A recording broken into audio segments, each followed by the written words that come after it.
Segundo a ONU, em decorrência da grave crise social, econômica e política, a Venezuela é um dos países que mais perdeu população nos últimos 5 anos. Cerca de 5,6 milhões de venezuelanos deixaram o país, sendo que a maior parte é de homens em idade adulta. Beleza, né? Somada a essa situação, o país apresenta uma baixa taxa de natalidade, resultando em um quadro demográfico e social de.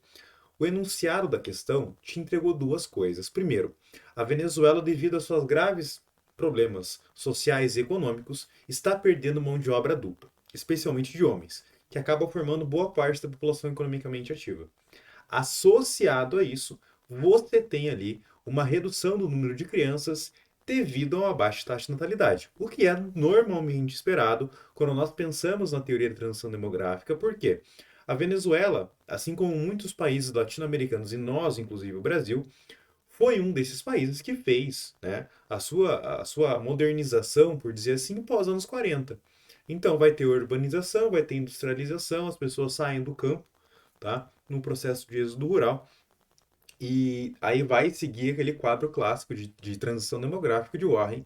E hoje a Venezuela, assim como o Brasil, e assim como quase todos os países latino-americanos, acaba se encontrando na terceira fase de transição demográfica. População já totalmente urbanizada, que não tem mais filhos por uma série de motivos, pela inserção da mulher no mercado de trabalho, pela questão da vida urbana, que é muito cara. Então a gente vai naturalmente ali, a população ela diminui o seu número de filhos. Tá? Então ele está pedindo para você associar isso, né? Então, esses dois casos, letra A, redução da idade média da população associada a menores investimentos na produção tecnológica. Aqui a gente tem uma pegadinha de nível máximo. Por quê? Quando você pensa em população, você pensa em crianças, adultos e idosos. E uma conta normal, tá? Se eu estou cortando o meio, tá? Então, a gente, em um quadro normal, em um país que tem crescimento populacional, reduziria, tá? Agora, quando nós pegamos a Venezuela, aqui tem que ter uma noção matemática bem aguçada. Nós estamos diminuindo a metade. Qual que é o problema? Não tem reposição de crianças. Então, em um paradigma novo e também para o futuro próximo, a gente está trabalhando sim com o aumento da idade média, porque sobraria adultos, não teria reposição de crianças e a gente estaria em um processo de envelhecimento. Ainda mais retirando o meio disso, que são os adultos, né? Associada a menores investimentos na produção, e realmente, né, por ter menos mão de obra, você vai ter uma diminuição na produção tecnológica. Isso até concordo. Agora, a redução da idade média, não. É uma pegadinha máxima. Letra B. Menor razão de dependência, causada pela redução da população idosa e infantil. O que é razão de dependência, tá? Razão de dependência é quantos adultos eu tenho trabalhando em relação às pessoas que não produzem, como crianças e idosos já em idade de aposentadoria. Como eu estou diminuindo a minha mão de obra ativa, eu estou aumentando a minha razão de dependência. Ou seja, um trabalhador venezuelano ele tem que sustentar mais idosos e crianças do que anteriormente, quando tinha aquele sobre aquele mais, né, aqueles 5,6 milhões a mais que acabaram saindo. C. Menor oferta de força de trabalho consumidores, sim, tem menos pessoas, vai ter menor oferta de trabalho e também de consumo. Além da baixa taxa de reposição, claro, está correto. Então eu não tenho reposição populacional, eu não tenho crianças, também a população está envelhecendo, e eu ainda perco muita força de trabalho e o próprio consumo interno, que é muito importante numa economia moderna. Então a C está correta, tá? A gente pode deixar ali facilmente a C como correta. D. Aumento da capacidade de reposição? Não. A gente não está tendo reposição porque as pessoas não têm mais filhos. Em conjunto com os maiores gastos em saúde, gasto em saúde eu até concordo, porque quanto mais idoso tem, mais você vai gastar em saúde, né? Agora, eu também estou tendo redução de crianças, então no final das contas teria que ter uma tabela ali, numa questão um pouco mais produzida, mas nesse caso né, já começa errado. E expansão da oferta de mão de obra e ao mesmo tempo a contenção dos investimentos. Gente, a expansão da oferta, ou seja, eu estou aumentando o meu número de pessoas de mão de obra, de população economicamente ativa? Não, eu estou reduzindo. Essas pessoas estão saindo do meu país. Muitas vezes, essas pessoas que saem, além de serem pessoas em idade produtiva, são pessoas formadas. São bacharéis, são licenciados, são técnicos, tá? Que estão indo para outros lugares do mundo e a ideia da fuga de cérebros até. Perfeito? Inclusive, essa fuga de cérebros normalmente são esses grupos né, mais capacitados e com mais dinheiro são normalmente as primeiras pessoas que acabam saindo em momentos de crise, tá? Então, nós não temos uma expansão da oferta, a gente tem uma redução né, da oferta de mão de obra. Perfeito? Então, questão 1, ficamos aí com letra C. Segundo essa teoria, o alto crescimento demográfico seria uma das principais causas da generalização da pobreza em regiões subdesenvolvidas. O aumento descontrolado do número de pessoas atrapalharia o desenvolvimento dos estados pobres, desviando recursos para investimentos não produtivos, como creches e escolas, e criando relação desfavorável entre o número de pessoas em idade de trabalhar e o total de habitantes. A questão da razão de dependência, né? Logo, o controle da natalidade seria a resposta para o desenvolvimento. Então, ali, um texto, né, retirado do livro da professora Lígia Terra. A teoria demográfica descrita no enunciado refere-se a. Então, ele está entregando o quê, né? A primeira coisa, o excesso de pessoas levando à pobreza. Isso é uma concepção malthusiana. A gente não tem nem como negar isso. Sim, muitas pessoas trazem problemas, mas observe o quê? Né? O que é importante aqui? Primeira palavra que serve de alerta, de red flag total para vocês, tá? O aumento aqui, então, ele vai falando o quê, né? Logo, o controle da natalidade. Controle da natalidade, primeira coisa, malthusianismo. Tá? Quando nós pegamos as teorias mais clássicas malthusianas, ele estava preocupado com a questão dos alimentos. Tá? Era isso que o Malthus falava, a questão da PA e da PG. Agora, aqui ele está falando o quê? De desenvolvimento de Estado pobre, no caso dos países terceiro-mundistas, investimentos públicos, questões não produtivas. Tá? Então ele está justamente nas ideias bem neo-malthusianas ali do pós-Segunda Guerra. Como professor, como que eu separo isso? Cara, Malthus vai falar de comida, vai falar de revolução industrial, tá? Neomalthusianismo é questão mais terceiro-mundista. Então, algumas pessoas preocupadas com o aumento das populações de países de terceiro mundo, que eram países pobres ou de renda média baixa, que acabaria ali fazendo que as pessoas precisassem ter um controle de natalidade para que as famílias não ficassem pobres. Então, aqui nós temos justamente uma concepção neomalthusiana, deixando como correta a letra A.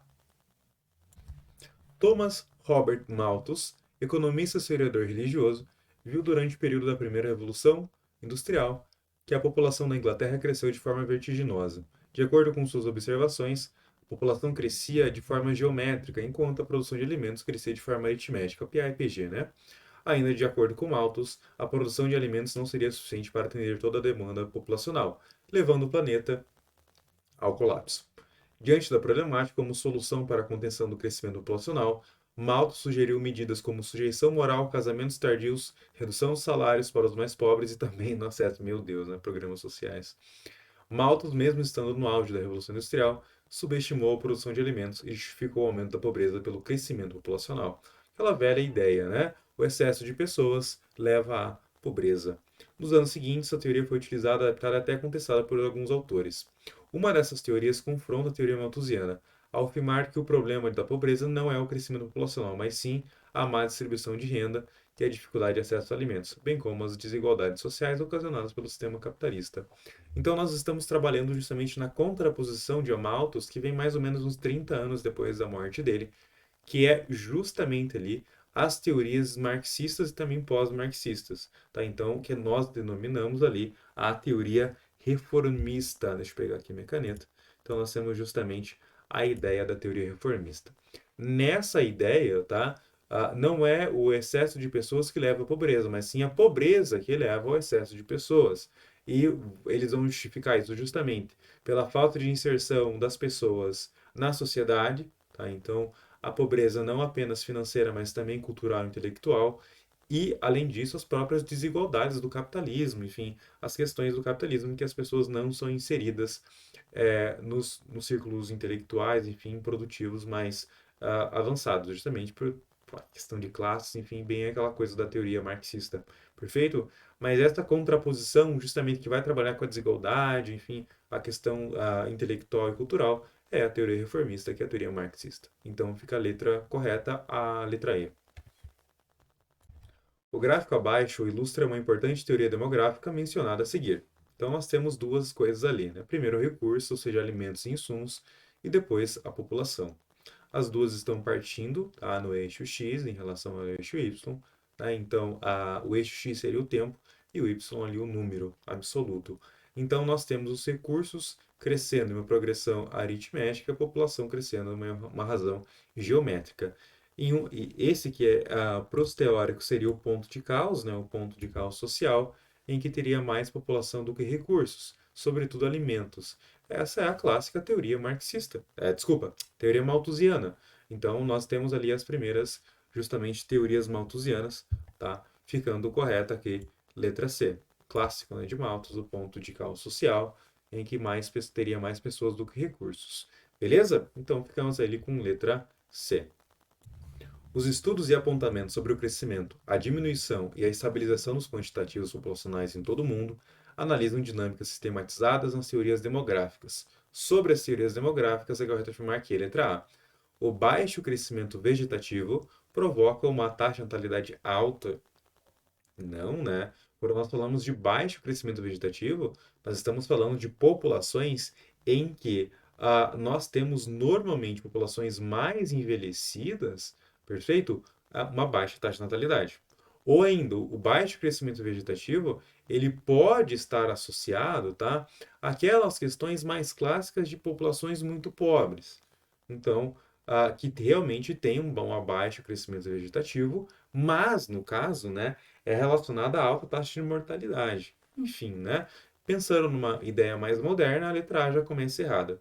Com isso, as populações tendem a se estabelecer, favorecendo a chamada PEA, responsável pelo trabalho e pelos processos produtivos, além da manutenção das contas previdenciárias. A letra A está incorreta, né? Ela já começa errada justamente porque o baixo crescimento vegetativo causa uma taxa de natalidade alta? Não faz nem o menor sentido. B. A teoria neo-malthusiana preconizava que o número de pessoas aumentava conforme uma progressão geométrica enquanto a produção de alimentos de uma forma aritmética, portanto mais lenta. Assim, para evitar a ocorrência de grandes tragédias sociais, defendia o controle moral da população. Isso não é neo-malthusianismo, isso é o primeiro malthusianismo. Tá? Essa é a teoria clássica de Thomas Malthus, então não, né? C. A teoria malthusiana afirmava que era necessário estabelecer um controle do crescimento populacional e defendia o uso de métodos contraceptivos. Cuidado, tá? Primeiro, a época de Malthus nós não tínhamos contraceptivos. Segundo, Malthus era um religioso, né? Enfim, o que já impedia. Com isso, foi amplamente. E falou método contraceptivo é neo-malthusianismo, não é malthusianismo clássico. Com isso, foi amplamente adotada como política de governo por parte de inúmeros países, incluindo o Brasil, que passaram a estabelecer políticas de controle sobre o aumento de seus habitantes. Primeiro que o Brasil nunca colocou um controle muito rígido. Tá? Isso não é o primeiro que o Brasil não fez isso. Segundo, a teoria malthusiana não afirmava a questão do contraceptivo. Primeiro que não tinha, de forma popular, disseminada. Segundo que Malthus era religioso. Então, a C é incorreta. D. Para a teoria da transição demográfica em geral, as populações tendem a diminuir à medida que as condições sociais melhoram e o número de mortes diminui, diminuindo o crescimento vegetativo. Por esse motivo, a transição demográfica demonstra que, com o tempo, as populações que crescem em período tendem a estabilizar-se posteriormente às medidas que as sociedades modernizam-se.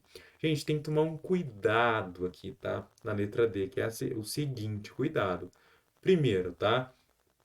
Quando as condições sociais melhoram, ou seja, eu estou na merda, tá? E eu passo ali por uma condição social um pouco melhor, que é a característica da entrada da urbanização e também da segunda fase da teoria, tá? Da transição, que é o tal do boom demográfico. Ou seja, em um primeiro momento de melhorias sociais e condições de vida, eu tenho um aumento da expectativa de vida, uma redução da mortalidade, tá? Um crescimento vegetativo absurdo, que nós chamamos inclusive de boom demográfico, tá? Então, não, né? Professor, pode ser verdade? Sim, mas é aquele velho cuidado. Ele está totalizando algo, tá? E a teoria tem fases, ela tem momentos. Se ele isolasse, por exemplo, a terceira para a quarta fase, eu concordaria. Agora, a gente também tem que considerar a primeira para a segunda fase, que é o boom demográfico. Então, não dá para colocar. E, para a teoria reformista ou marxista, não era o excesso populacional responsável pelas condições de miséria e pobreza no espaço, mas sim as desigualdades sociais, como a concentração de renda no contexto da produção capitalista. Sim, eu tenho pessoas que controlam o dinheiro e o conhecimento e pessoas que ficavam à margem do sistema, tá? Que justamente eram as pessoas que não tinham cultura, não tinham dinheiro, não tinham expectativa e faziam muitos filhos. Inclusive, essa é uma ideia muito, muito usada na geografia até hoje. Então, sim, tá? Eu concordo ali com a letra E, que era a exclusão social, a falta de expectativa e dinheiro que gerava justamente o excesso de filhos. Pessoas que estudam mais, pessoas que têm mais dinheiro, vão ter menos filhos. Perfeito? Então essa é a ideia, né, da teoria reformista, ficando correta sim a letra E. cuidado, tá? Essas questões não são simples e vocês têm que ter um cuidado imenso na geografia e nas ciências humanas como toda com a totalização. Sempre que ele totaliza algo, você corre, tá? Você tem que pensar na totalidade, né? E a totalidade nas humanas, ela dificilmente existe.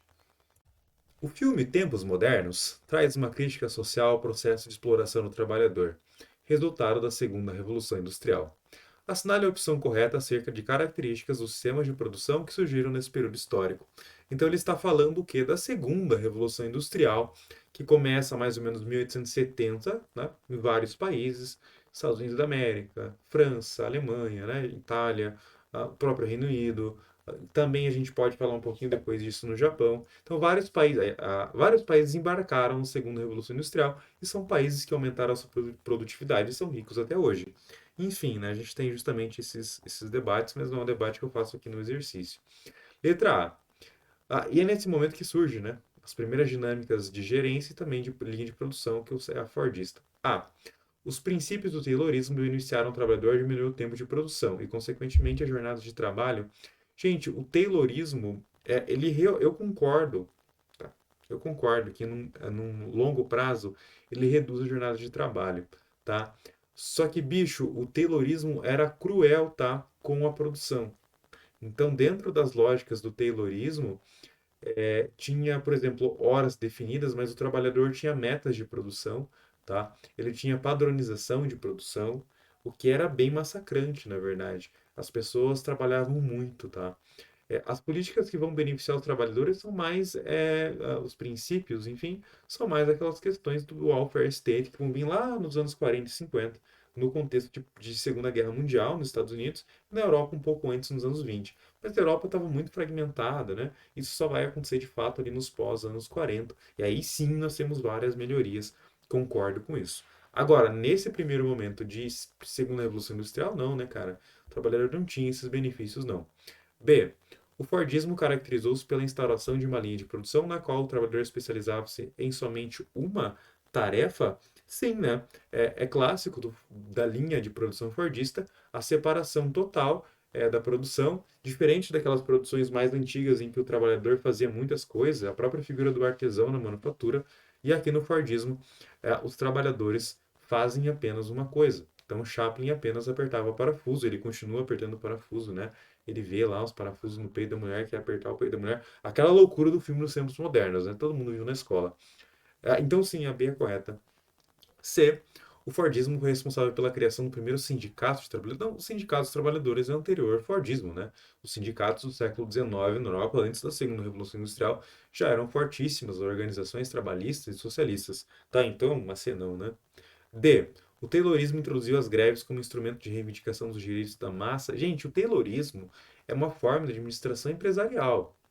Tá? O Taylor, né, ele é como se fosse um engenheiro da produção, um administrador hoje, que ele escreveu, né, alguns princípios de gerência de linha de produção. Então, o trabalhador ele tem metas diárias, metas semanais, metas mensais e metas anuais. Ele vai trabalhar tantas horas, ele tem que apertar tantos parafusos, ou tem que soldar tantas placas, tá? No final do ano, ele pode ter ali, quando ele completa um ano, algum tempo de descanso. Esse tempo de descanso tem que ser tal. Então, o Taylor foi a primeira pessoa que organizou essas grandes plantas industriais no modelo administrativo mesmo. E aí o Ford vem um pouco depois, né, com a sua linha de produção, que vai aplicar alguns conceitos do Taylorismo e a sua própria ideia de linha de produção, tudo isso. Mas, no caso, não, né? Não é. Inclusive, as greves são anteriores ali ao Taylorismo, nada a ver, né? E o Fordismo teve como consequência imediata a melhora na saúde física e mental dos trabalhadores? Não, né? Não. O Fordismo, eu concordo que num longo prazo, tá? Mas aí a gente falando dos anos 50, já numa segunda para terceira geração da Ford. Concordo que ela foi muito importante nos Estados Unidos, por exemplo, para padronizar horário, para padronizar salário, tá? Já era uma planta industrial que não separava brancos de negros em muitos lugares, então, de certa forma, até ajudou muito na socialização interracial americana. Eu concordo com isso, enfim, tenho família americana, que pode, né, inclusive, a gente sempre conversa disso, sou sociólogos da minha família. Agora, como consequência imediata, ou seja, o Fordismo foi criado, teve consequência imediata positiva? Não. Não. Não dá para concordar com isso, tá? Fora que você vê o próprio filme do Chaplin, que é uma sátira, Mas o Chaplin, ele fica totalmente bitolado, né? Ele apertando parafuso, ele vai ao banheiro, ele tá maluco, ele vê parafuso na rua, ele tá maluco, tá? Então não, né? Na verdade, assim, em alguns momentos até aumentava a carga de trabalho. Perfeito? Então a gente fica aí com a letra correta B, né? Justamente no Fordismo o trabalhador fazia apenas um trabalho. Então você tem os soldadores ou as pessoas que trabalhavam com Fresna que tinham nessa época precisão praticamente de máquinas hoje, tá? Eram as pessoas mais especializadas no trabalho metalúrgico que já existiram. Hoje um trabalhador não faz mais isso manualmente, né? Hoje a gente usa máquina. Enfim, são realmente os caras eram bons, né? Então um soldador dessa época, um pintor dessa época, com certeza foram os melhores que já existiram de forma manual, porque eles ficavam 35 anos fazendo a mesma coisa. Eram muito bons. Perfeito? Então ficamos com o gabarito correto, letra B. O polo industrial de Camaçari, na Bahia, transformou a economia baiana, que antes tinha uma base econômica essencialmente agrária. Localizado na região metropolitana de Salvador, é um dos maiores complexos industriais integrados do Hemisfério Sul e desempenha papel importante no setor produtivo desse estado. Então nós temos ali uma reportagem da Globo, né? Questão da Unesp. Quando nós falamos de indústria, uma das coisas que acontece na indústria brasileira e também mundial nos anos 80 para frente é a desconcentração industrial. A indústria brasileira ela começa muito focada no eixo Rio-São Paulo, tá? E nos anos 80 para 90 a gente tem uma certa desconcentração industrial devido à melhoria de transportes, de comunicações e também a questão da macrocefalia urbana dos eixos principais brasileiros. Então, São Paulo, Rio, um pouquinho de BH, você acaba tendo o espraiamento da indústria para outros lugares do Brasil em busca de mercados mais baratos, tá? Em todos os sentidos. Mais barato no quesito de mão de obra, com menos sindicato enchendo o saco. Tem a questão da guerra fiscal no Brasil, em que os estados diminuíam seus impostos, isso aconteceu até 93, tá? Acontece hoje, mas é muito menos do que antes. Então os estados diminuíam seus impostos, doavam terreno para empresas. Então muitas empresas foram para lá. A implementação do polo industrial de Camaçari está inserida no contexto de. E quando a gente fala o único caso aqui que a gente não coloca é a Zona Franca de Manaus. Porque a Zona Franca de Manaus é um conceito de polos de enclave, que é um pouco diferente. Mas, no caso aqui, o polo industrial de Camaçari, assim como muitas indústrias do sul, do Brasil, do centro-oeste, se inserem no contexto de desconcentração industrial. Tá? Então, o Brasil vai promover uma desconcentração industrial, tá? Justamente com o deslocamento de investimentos produtivos para áreas menos desenvolvidas do país. O Estado fez isso, o Estado apoiou isso em alguns casos, né? As unidades federativas da União fizeram isso com guerra fiscal e as próprias empresas também buscavam mercados mais baratos. Isso faz com que a indústria dentro do Brasil se desconcentre, se espalhe, né, pelo território. B, das zonas francas, com redução de impostos de importação e exportação para garantir a competição de preços, Polo Petroquímico de Camaçari, tá? O Polo Industrial de Camaçari, ele não é uma zona franca. Uma zona franca é uma zona livre de impostos, tá? Tocadas com incentivos federais, que não é o caso, né? C, do Programa de Aceleração do Crescimento, o PAC, com políticas econômicas focadas em infraestrutura. Gente, o PAC foi uma política da Dilma, tá? Teve, né, dois PACs, depois o PAC 3 que não foi para frente, né? Mas, enfim, o PAC era uma política de Estado para ter investimento público para criar as grandes campeãs nacionais. Então, grandes empresas brasileiras que ficariam grandes e depois competiriam no mercado internacional. Não deu certo, né? A gente basicamente deu dinheiro para rico ficar mais rico e continuar com suas empresas pouco produtivas, vendendo produtos ruins, caros, tá? Para o brasileiro. Enfim, né? Foi uma vergonha o PAC e não se relaciona justamente a isso. D, da política de substituição de importações com investimentos na produção de bens de capital, população urbana. A gente, primeiro que o Polo Industrial de Camaçari não produz bens de capital. São bens da indústria de base ou bens de consumo final. Tá? Não é bem de capital, enfim. Né? Fora que não se relaciona diretamente à substituição de importações, porque a substituição de importações é uma questão lá mais varguista de Juscelino Kubitschek. Tá? A gente já pode falar que polo petroquímico de Camaçari e uma certa internacionalização, tá? E desconcentração industrial brasileira. E da segunda revolução industrial, com investimentos em pesquisa e tecnologia para solucionar a obsolescência programada. Primeiro que, segunda revolução industrial não está relacionada diretamente à obsolescência programada. Isso daqui é uma questão hoje dos eletrônicos que acabam ficando desatualizados, tem um certo prazo de validade, né? Produtos da segunda revolução industrial, cara, se vacilar tem geladeira querosene funcionando até hoje, né? Deve ter por algum lugar do mundo aí. Eram produtos que duravam muito, né? Diferente da terceira e quarta revolução industrial, que os produtos duram menos, né? Mas enfim, ficamos aí no caso com a letra A, né? Faz parte desses grandes grupos de concentração industrial que vem para o Paraná, vai para o Centro-Oeste, vai para o Nordeste, enfim, várias regiões que acabam ganhando, né, indústria nos anos 90 para frente. Dentre os principais modelos de produção nas cadeias produtivas industriais, destaca-se o toyotismo. Assinale a alternativa que corresponde ao toyotismo. Gente, toyotismo, modelo japonês, anos 60. Tá? Conceito de terceira revolução industrial, uma demanda muito maior por produtos, uma atualização, né, dos produtos muito mais elevadas. Japão, um país com pouca área, então as indústrias não podiam continuar naquele modelo de segunda revolução industrial, de grandes plantas, grandes estoques. Primeiro, não tem área para fazer isso. Segundo, não tinha como manter grandes estoques, porque eu não sei o que eu vou estar produzindo daqui a um ano. É a ideia da opção just in time. Então, eu produzo apenas para o momento, e depois eu mudo meu layout, mudo minha produção para outra demanda futura. Então, até a ideia do estoque não faz muito sentido. Então, letra A. O toyotismo tem racionalização da produção, controle de tempo, estabelecimento de níveis mínimos de produtividade.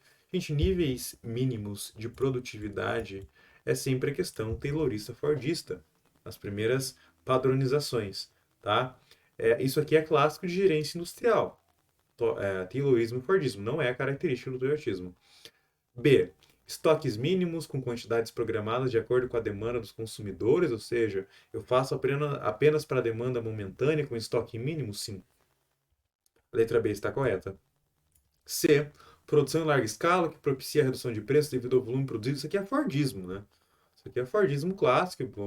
Ficaram 10, 12 anos vendendo Ford T, tá? A Frigidaire nos Estados Unidos ficou 30 anos vendendo a mesma geladeira, o mesmo fogão, tá? Que inclusive tem até hoje essas porcaria.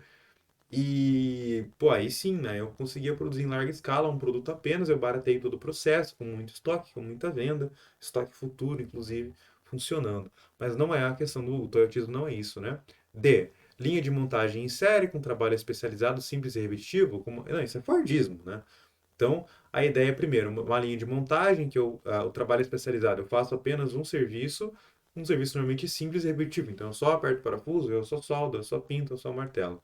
Então, não é isso, né? O trabalhador do toyotismo ele é um trabalhador muito mais preparado, ele sabe fazer tudo, ele entende todo o processo industrial e, inclusive, contribui, né, para essas práticas. E separação do trabalho por tarefas e níveis hierárquicos? Não. A separação por tarefa é justamente isso que a gente acabou de ler na D. Então, eu faço apenas uma coisa.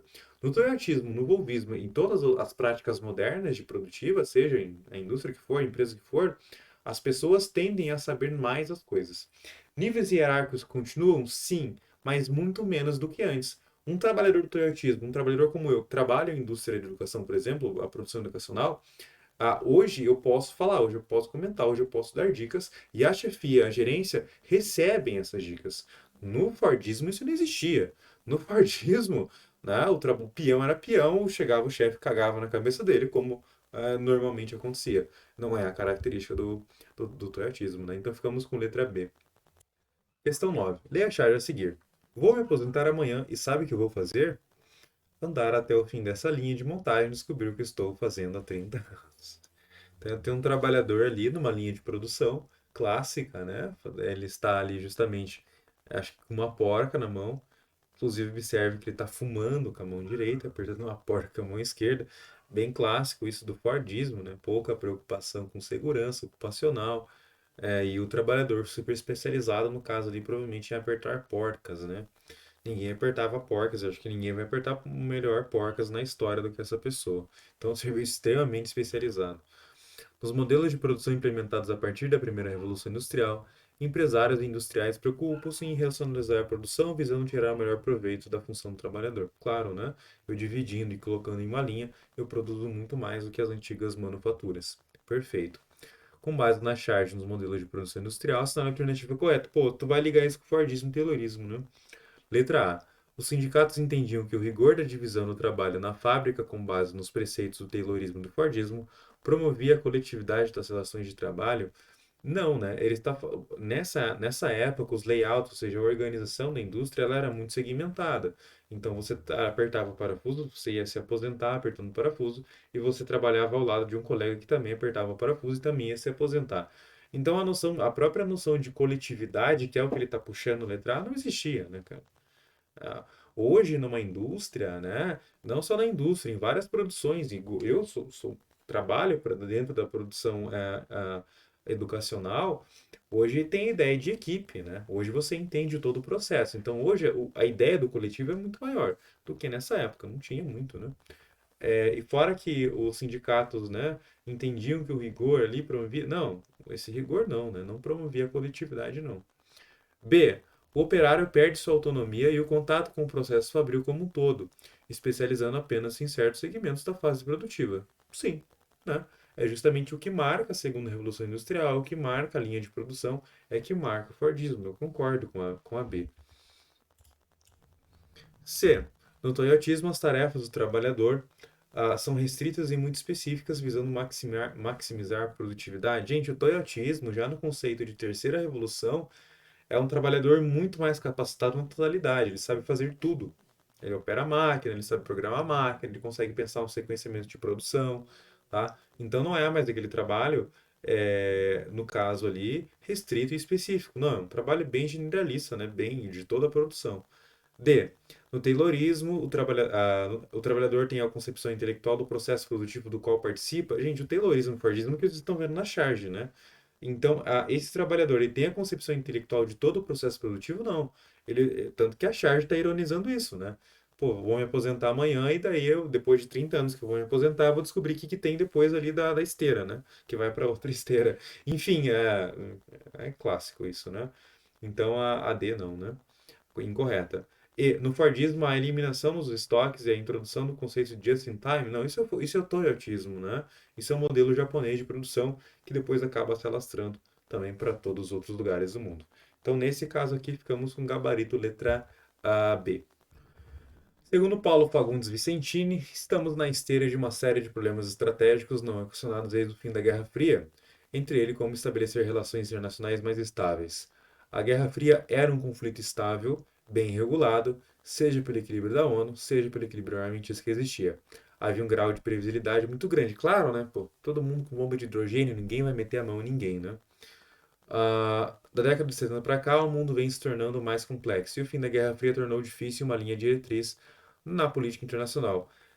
Mais ou menos, né? Ah, faltava um adversário equivalente para os Estados Unidos poderem focar o seu poder e manter a estrutura no mundo ocidental. Na ausência deste concorrente, a tendência que a globalização e a revolução tecnológica trouxe é de uma concorrência maior entre as grandes potências industriais. Assim, ocorre a necessidade da redistribuição das forças globais, segundo a expressão de nova ordem, momento histórico que se iniciou-se com o fim da Guerra Fria. Esse momento foi marcado pelo fim da chamada ordem bipolar, com dois centros de poder, e, consequentemente, a formação de uma ordem multipolar, com vários centros de poder pelo globo. A figura sintetiza graficamente o ranking das maiores economias. Nós que a China estava em sétimo lugar em 1980, passou para a sexta posição em 2000 e chegou ao segundo lugar em 2010 e 2022. Gente, isso aqui é algo muito mais do módulo 4, 5 e 6, mas eu já adianto aqui justamente porque eu quero mostrar para vocês a questão da desconcentração industrial no mundo, tá? Nós temos, ao final da Guerra Fria, nos anos 90, uma ideia de unipolaridade, então domínio quase exclusivo americano, e nós entramos, especialmente nos anos 2000, com os países emergentes em voga e vários outros lugares do mundo, em que nós temos a ideia do multipolarismo. Então nós vínhamos em um bipolarismo da Guerra Fria e hoje nós estamos em um multipolarismo, porque quando a gente olha para o mundo, existem vários polos de poder, ao contrário da Guerra Fria que tinha dois só. Enfim, é isso que ele está colocando. Isso se reflete nas economias, eu concordo, tá? Então nós temos anos 80, Estados Unidos da América em primeiro, enfim, o Japão em segundo, totalmente isolado, né?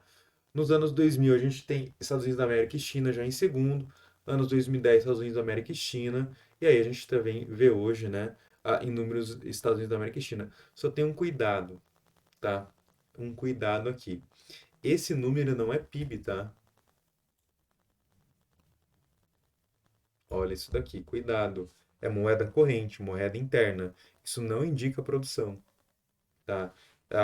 Na verdade, enfim, esse dá para ver, né, que quem criou esses gráficos, tá? E essa leitura é uma pessoa bem à esquerda, então você tem que já estar ligada, né, que são pessoas que vão vir com um discurso muito anti-americano e até mesmo anti-europeu, dando ali uma certa um- um- uma certa forçada e até aumentando a questão das forças dos outros países do mundo. Então, o que vai entender como lutas anti-imperialistas, China, Irã, Brasil, enfim, ele vai puxar um lado para uma ideia mais terceira-mundista emergente, né? Hoje a gente vai usar o termo emergente. Então nós temos aqui a nova ordem mundial, então hoje, destaque ao aparecimento de novos centros de poder, sim, a ideia do multipolarismo, destacando a ascensão chinesa que tem tido grande influência política, militar e econômica no cenário regional e internacional, graças a fatores determinantes, como grande extensão de seu território, elevadíssimo número populacional e dinamismo de sua economia, sim, né, com certeza. A China é uma potência territorial, ela é uma potência populacional e também uma potência econômica. Claro, um grande mercado interno, muito produtiva, a letra A está bem correta. Então, a ideia do multipolarismo tem a China como um dos principais nomes? Concordo. Letra B. A nova ordem mundial indica um momento histórico, econômico e político marcado pela presença de um único poder do globo? Não, né? Nova ordem mundial, ela dos anos 2000 para frente, ela é uma ideia do multipolarismo, eixo do mal, novos setores emergentes produtivos, enfim, várias questões geopolíticas. C. Embora o PIB chinês tenha apresentado importante crescimento nas últimas décadas, sua economia caracterizada por socialismo de mercado impede profundas reformas tecnológicas e industriais do país, impossibilitando a estabilidade de seu crescimento futuro. Não, na primeira coisa, a China é um país socialista? De forma econômica não, tá? De forma econômica, não. A China adota uma economia de mercado, essa é uma primeira coisa. E o Estado chinês, mesmo sendo um Estado um pouco rígido, controlador, ditatorial, não democrático, por aí vai, ele é um Estado que fez várias reformas tecnológicas, industriais, né? Enfim, não é o que ele está falando ali, né? Inclusive, esse modelo mais rígido chinês permitiu muitas mudanças que não seriam comuns em uma democracia ocidental, tá? Você não pode contestar. Então, quando a população não pode contestar, para o Estado fazer reformas fica um pouco mais fácil, né? Claro que é uma coisa que a gente, na nossa mentalidade mais ocidental, não é aceita. Agora, na mentalidade chinesa, ok, né? D. A formação de blocos econômicos marcados pela globalização é um aspecto importante da nova ordem mundial. Sim, concordo. Mas os aspectos geopolíticos no cenário internacional ainda não dominados por uma relação bipolar entre as Estados Unidos e agora a Rússia, que, embora não figure entre as 5 primeiras economias globais em dólar concorrente, sua influência é imposta por conta do seu poder nuclear e militar. Gente, os aspectos geopolíticos internacionais, eles são muito mais complexos que Estados Unidos e Rússia. Primeiro, a Rússia está atolada dentro da Europa, né? A própria política russa, devido o seu domínio continental, que é uma das principais teorias russas, né, de estratégia de poder, ela é uma coisa muito mais voltada à Europa hoje do que os Estados Unidos da América. Isso é um primeiro ponto. É, no caso ali, o poder nuclear é importante, sim, militar também. Agora, gente, não, hoje o mundo é muito mais Estados Unidos e China, com tecnologia, indústria e população, do que Rússia, né? A Rússia, coitada. E a nova ordem mundial tem como característica a presença de vários centros de poder. Sim, né? Mas a evolução do PIB em dólares correntes para a maior parte dos países ainda não permite a globalização da economia? Não. Os anos 2000 marcou a ascensão de muitos países, inclusive do Brasil, tá? E que nós temos os famosos países emergentes, possuem PIBs enormes, participações comerciais enormes na economia mundial. Embora não sejam muito ricos, no ponto de vista do PIB per capita, são países que contribuem culturalmente e economicamente sim para o mundo, tá? Índia, Brasil, África do Sul, China, tá? Que são países de renda média que acabam contribuindo sim para o mundo, né? Então aí fica falso. Ficamos com um gabarito aqui, questão bem complexa, letra A. O estado de São Paulo recebeu grandes levas de imigração a partir de 1950. Esse fato deveu-se à industrialização nascente que atraiu pessoas que estavam em busca de estabilidade financeira e melhores condições de vida, sobretudo na capital paulista.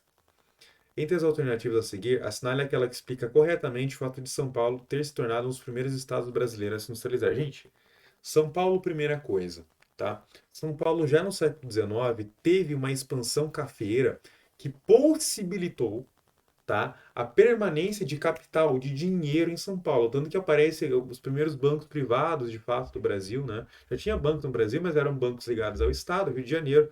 E a gente tem no século XIX, então, uma primeira retenção de capital. Eu tenho uma mão de obra de origem italiana, tá? Muito bem treinada no ponto de vista industrial, que não era característica da população brasileira. Eu tenho retenção de capital, eu tenho população, eu tenho mercado consumidor, tá? O que me propicia justamente vários pontos de aparecimento industrial.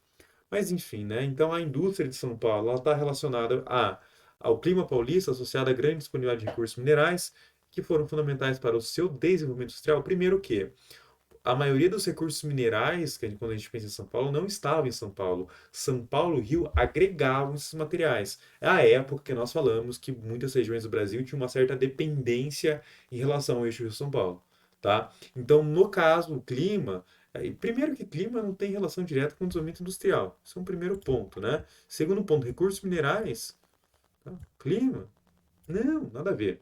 B. A estrutura de transportes e portos e o desenvolvimento do sistema bancário heredados do período do ciclo do café, sim, né? Foram fundamentais para o desenvolvimento industrial, sim. Eu tenho dinheiro, eu tenho pessoas, eu tenho vias de transporte, eu tenho pontos de exportação, entrada de insumos, sim, né? Tudo isso propicia a indústria. Correto com a letra B.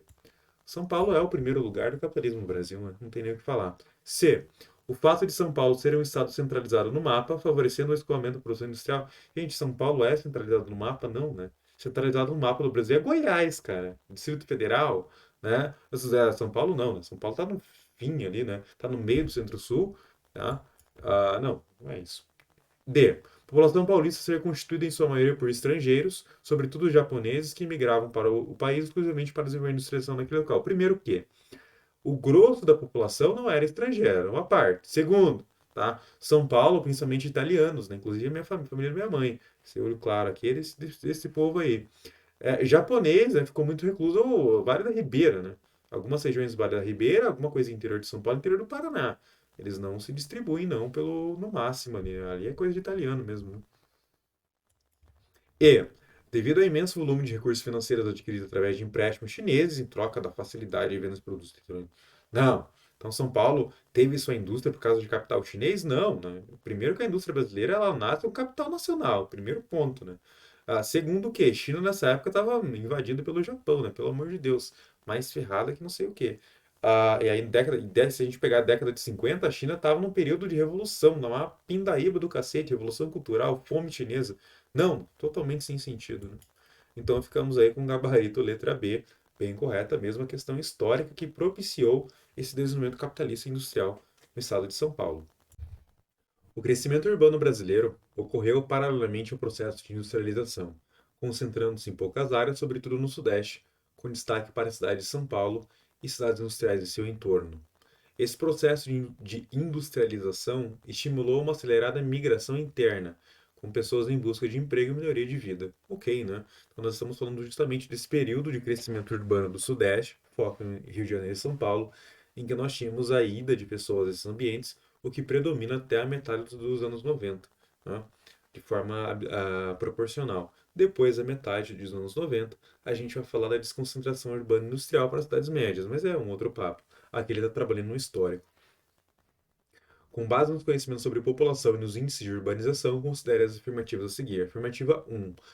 O aumento populacional nos grandes centros urbanos dos países em desenvolvimento foi muito maior que a oferta de emprego para toda a população, fazendo a intensa competitividade por empregos, moradia e alimentação acirrar segregação espacial, sim. Tá? Quando nós analisamos os países de renda média, né, aqui ele trouxe países em desenvolvimento. Se a gente pensar em Federal do Paraná, ele vai trabalhar um outro termo, né? Ele não vai colocar muito isso daqui. Mas vai falar países de renda média, país de industrialização tardia. Ele vai trazer a ideia justamente que o país estava um pouco atrasado nesse processo, mas ok. Mas não é correta, tá? Porque as pessoas vinham para a cidade, pensavam em trabalhar na indústria, mas não conseguiam, uma pequena parte apenas que conseguia algo, pessoas um pouco mais capacitadas, e o grosso da população ficava, né, nos serviços ou na construção civil. Então, a afirmativa não é correta, né? E essas pessoas que ficavam isoladas, né, nesses serviços um pouco mais produtivos, acabavam ficando mais pobres ou miseráveis, e aí tem todo o processo de favelização, de segregação socioespacial, concordo. 2. O preço da terra urbana impediu o acesso de grande parte dos trabalhadores à casa própria e expulsou das melhores áreas residenciais os mais pobres, que procuraram moradias em áreas impróprias, degradadas e muito distantes dos centros urbanos da cidade. Sim, né? Aqui a gente tem um processo de periferização e favelização. Tá? Até a ideia, se pensar num ponto de vista central, até a ideia dos cortiços. Mas sim, tá? Quando as pessoas vêm à cidade, as cidades são caras. As pessoas que saíram do interior muitas vezes não tinham condições, né? não eram proprietárias de suas terras, então vinham sem dinheiro para a cidade. E aí na cidade justamente não tinha capacidade financeira de ter ali uma terra em um lugar bom, um terreno em um lugar bom, e acabavam ocupando áreas impróprias, áreas irregulares, áreas de risco, ou ainda, né, indo para bairros muito afastados, ali cidades afastadas. Então a 2 é correta também. 3. O problema com deslizamentos de terra é substancialmente fruto da urbanização anacrônica e da ocupação desenfreada de áreas de risco e vem se acentuando nos últimos anos. Antes do aspecto natural, esse quadro de tragédias tem uma explicação social. Então, existe uma explicação social para que as pessoas ocupam as encostas? Sim, numa questão histórica do Brasil, de falta de planejamento urbano, de pobreza das populações que vinham para o ambiente urbano, de falta de políticas públicas. Então, sim, eu concordo com a 3. Perfeito? Deslizamento acontece? Sim. Naturalmente, a encosta vai deslizar. É um processo natural de transformação da paisagem. Agora, tá? Isso ser um problema para nós humanos, aí sim, é um problema social, né? Concordo. 4. O envelhecimento da população tem promovido o estímulo de políticas públicas para aumentar a taxa de fecundidade em alguns países. Até aí, ok. Mantendo assim o fechamento de suas fronteiras para imigração? Não. Muitos países do mundo aceitam imigrantes. Países do Oriente Médio, Canadá, os Estados Unidos da América e Europa com pessoas um pouco mais capacitadas, a gente pode juntar aí Coreia do Sul e Japão também nesse bolo, tá? Então não, né? A problemática da reposição ela leva, em muitos casos, à abertura das suas fronteiras e não fechamento. Muitos países que já foram rígidos demais com imigração até facilitaram em alguns casos. Até o Japão está facilitando. Estou gravando em 2024, então até o Japão está já em um processo de facilitação. Então a 4 é falsa, né? Ficamos como correta, então aqui nesse caso, um, 2 e 3. Eu cortei aqui para ficar um pouco mais fácil de ler, tá? Mas um, 2 e 3 fica no seu gabarito correto, letra D. Para MarianaCisotto, pesquisadora em geografia, em nome da qualidade de vida e devido à escassez de áreas verdes, o discurso de proximidade com a natureza tem sido a tônica para justificar o aumento vertiginoso de áreas antes tidas como rurais para a construção de empreendimentos de luxo. Isso aqui é aquela velha história, né, cara? Rico construindo condomínio fechado, né, ou áreas urbanizadas em regiões afastadas da cidade. É um processo bem parecido que aconteceu em alguns casos nos Estados Unidos com os subúrbios, tá? Então, os ciclos se fechando em bairros mais afastados, em que tem ali uma certa estrutura urbana, né? Só que, claro, para você poder comprar lá, né, é caro, muitas vezes até tem até votação do Conselho de Moradores para você poder comprar um terreno. Enfim, ao considerar que a ocupação do espaço depende de condições históricas, geográficas, econômicas e das intervenções e planejamentos dos governos, assinar V para verdadeiro ou F para falso em cada afirmativa a seguir.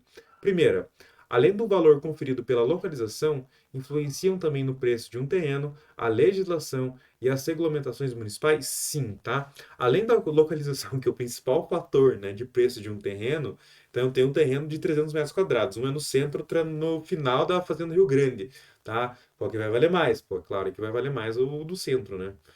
Então, e além disso, né, a gente também tem a legislação, a regulamentação municipal, sim. A ideia do plano diretor. Se você digitar aí no Google Plano Diretor de Curitiba, tem os vários zoneamentos de Curitiba, tá? Então tem os R1, os R2, R3, a área de proteção ambiental. Tem várias legislações dentro da cidade, tá? Que vão me dizer o que eu posso construir ou não. Então, se eu moro numa zona residencial 1, cara, só posso ter casa e pequeno comércio. Então, o terreno vale X. Se eu estou numa ZR3, pô, já pode ter alguns prédios, comércios maiores, vias principais. Pô, meu terreno já vale 3 vezes do que ele valeria normalmente em outro lugar. Tá? Então, sim, concordo com a 1, né? É verdade mesmo. 2. Ao buscar cada vez mais áreas próximas aos fragmentos florestais para incorporação de loteamentos e construção de condomínios de alto e médio padrões, a especulação imobiliária promove a segregação na ocupação do espaço, sim, extremamente segregado, né, cara? Eu crio condomínios afastados do ambiente urbano. A gente pode pensar isso em Curitiba nos anos 2000 para o Ecoville. Hoje já está acontecendo, tá? Alguns condomínios, por exemplo, mais ali dentro de Colombo, Colombo antiga, né? Não naquela Colombo de ocupação do Maracanã, não, o antigo centro de Colombo, já tem esses condomínios mais próximos da Serra do Mar, em São José dos Pinhais. Tá? Então é bem comum mesmo. Loteamento nervoso de chácaras, que inclusive eu trabalhei no processo disso, inclusive, no município nada a ver, cara, que é Mandirituba. tá? Então, tá na região metropolitana de Curitiba, por exemplo, mas sim, né? Quando a gente afasta, nós estamos segregando espaço, então eu estou criando espaços segregados, mais ricos, eu concordo com a 2. 3. Populações de alta renda têm buscado isolar-se em condomínios localizados em antigas glebas rurais, glebas de terra, né? Sob a justificativa de estar em contato com os elementos da natureza raros das cidades. E essa é uma outra desculpa. Quando eu era criança, cara, tava sendo loteado o Ecoville, né? E o Ecoville, inclusive, é muito próximo de onde eu moro no Campo Comprido. E aí, cara, nós temos em Curitiba, por exemplo, aquelas propagandas, né? Viva em contato com a natureza, área verde, não sei quantos metros quadrados, né? Condomínio, por lote, né? Por apartamento. Viva em contato com a natureza. Na verdade, na maioria dos casos, né, é uma coisinha plantada, vagabunda ali, né, um corredorzinho de mato que o cara fala que é natureza. Mas, sim, essa é uma das propagandas para convencer, né, quem tem dinheiro, né? Porque a pessoa vive, sei lá, na Martim Afonso, a pessoa vive na Avenida Paraná, cara, concreto para os dois lados, né? Aí aparece um loteamento novo lá, com uma certa promovendo um contato com a natureza, é verdade. 4.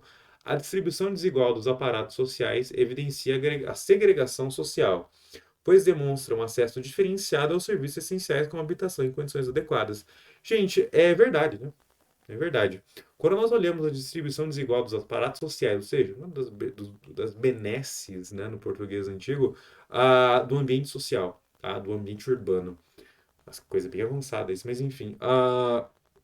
Ou seja, só tem dinheiro para ter uma boa, só tem condição de ter uma boa qualidade de vida quem tem dinheiro. Vive em contato com a natureza. Pô, cara, é uma coisa meio legal viver em contato com a natureza. Só que no ambiente urbano só tem isso quem tem dinheiro para pagar. É o pobre que está morando lá no Capão Raso, na cidade industrial de Curitiba, só tem concreto para ver, né? O contato com a natureza, o barulho do passarinho, pô, é só quem tem dinheiro hoje. Então, sim, até coisas básicas como isso se tornam mercadoria no capitalismo. Isso é legal, né? Então, sim, né? As próprias ideias de uma condição habitacional adequada, com uma boa qualidade de vida, uma qualidade sonora, sim, é só para quem tem dinheiro. Concordo também com a última aqui. Então, nós temos todas verdadeiras. Tenha confiança para marcar todas verdadeiras? Você que é meu aluno, minha aluna, com certeza vai ter. Beleza? Então, ficamos com gabarito letra B de Beelzebub. O maceiro, a mulher e 4 filhos dormiram numa tapera. Tapera é uma casa em péssimas condições, tá? De 4 paredes de caixão coberto de zinco. Meu Deus, né? Um barraco, né? A água do mangue, na beira do mangue, na maré cheia, ia dentro da casa. Pai amado. Os maruins de noite encalombavam o corpo dos meninos.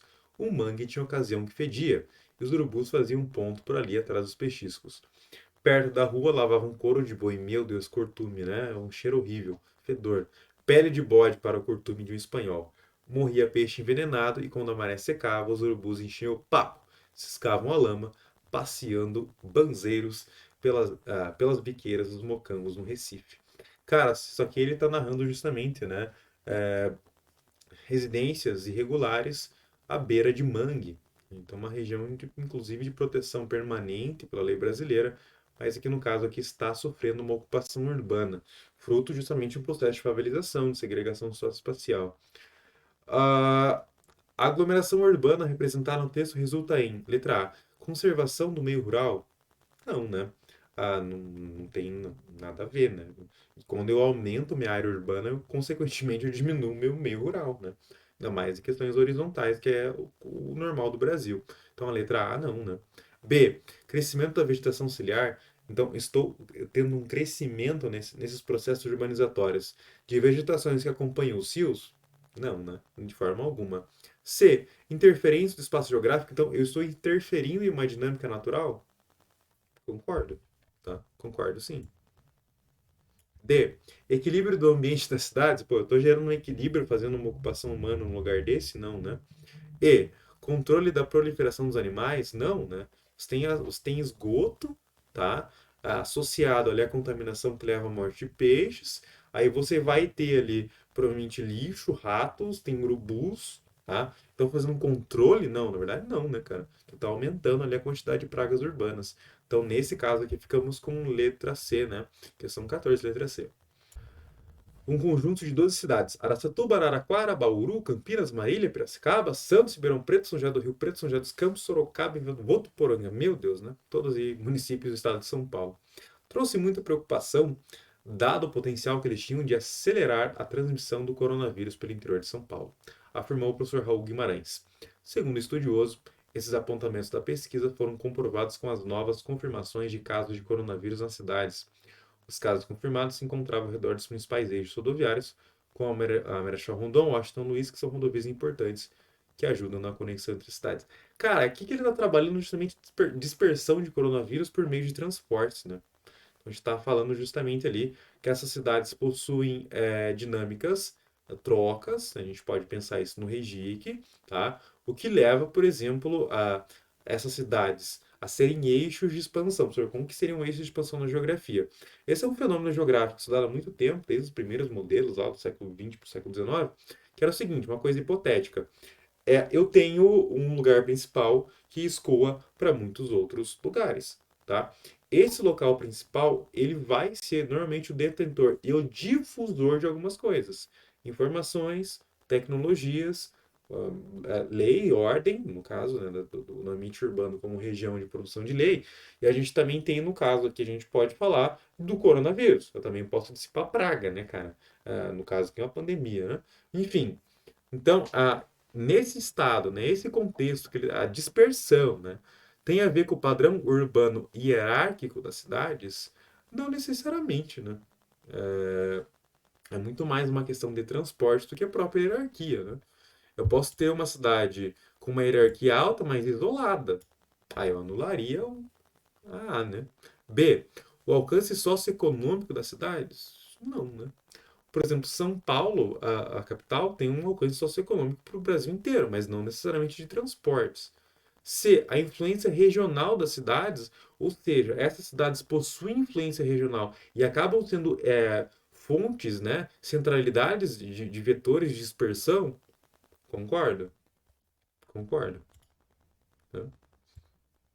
D, o trajeto do modal ferroviário. Primeiro que o Brasil não usa muito modal ferroviário. E ele cita o que? Eixos rodoviários com dispersão, né, cara? Então não, né? E, o eixo de expansão metropolitana nas cidades, ele não puxou para isso, né, cara? Ele não tá falando de região metropolitana, ele tá falando de cidades que se tornam polos de dispersão para regiões. E aí a gente pode falar justamente da influência regional delas, que é a letra C, né? Mas não é o caso da E ali. Beleza? Então, uma questão bem complexa, uma questão bem chata, tá? Mas fica aí como letra C, como correto. A cidade é analisada também em sua dimensão histórica, produto da divisão do trabalho, de modo que a cada momento ela assumirá dimensões e conteúdos diferentes. Essa professora Ana Fani, né? Ana Fani Carlos. Observe o mapa. Então nós temos um mapa do Rio Grande do Sul com a divisão do REGIC brasileiro de 2017. Tá? Então nós temos ali justamente o IBGE REGIC 2018, né? E aí seguindo também algumas diretrizes do Atlas Socioeconômico do Estado do Rio Grande do Sul, feito ali no ano de 2010. Então nós temos Porto Alegre aqui como uma metrópole e depois, né, várias ali outros municípios que vão ter outras centralidades, ou de capital regional B e C, ou de centro de subregional A e B, e também centros de zona e depois centro local, que vão ser as menores posições hierárquicas dentro da divisão brasileira do REGIC. Gente, o que ele está falando? É basicamente mostrando o Regic gaúcho.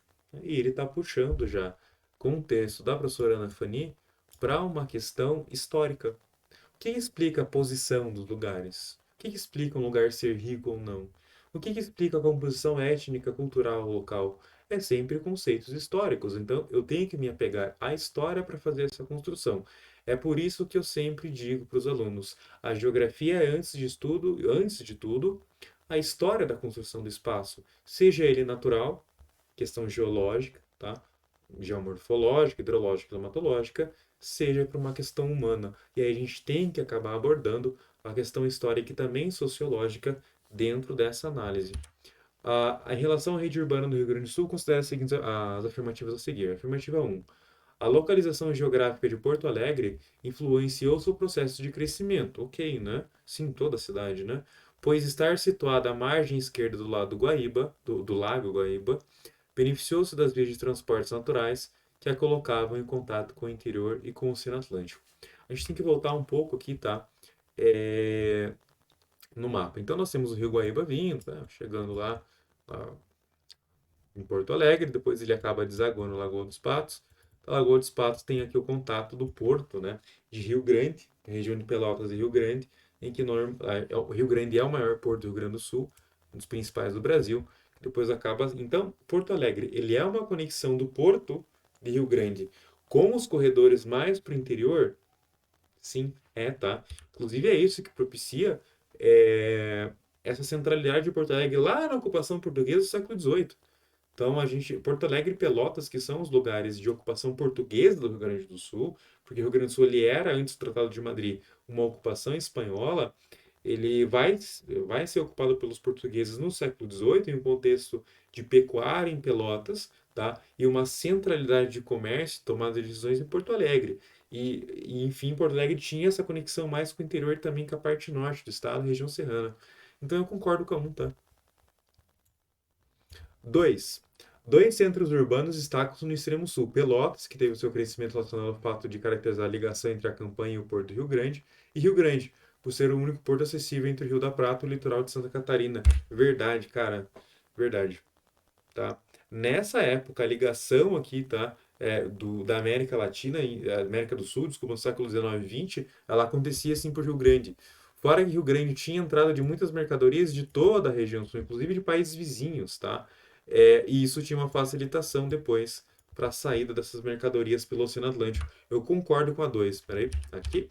Concordo com a afirmativa 2, tá? 3. Partem da capital gaúcha para outras cidades vários eixos de influência, indicando que o parque industrial manteve estagnado e homogêneo.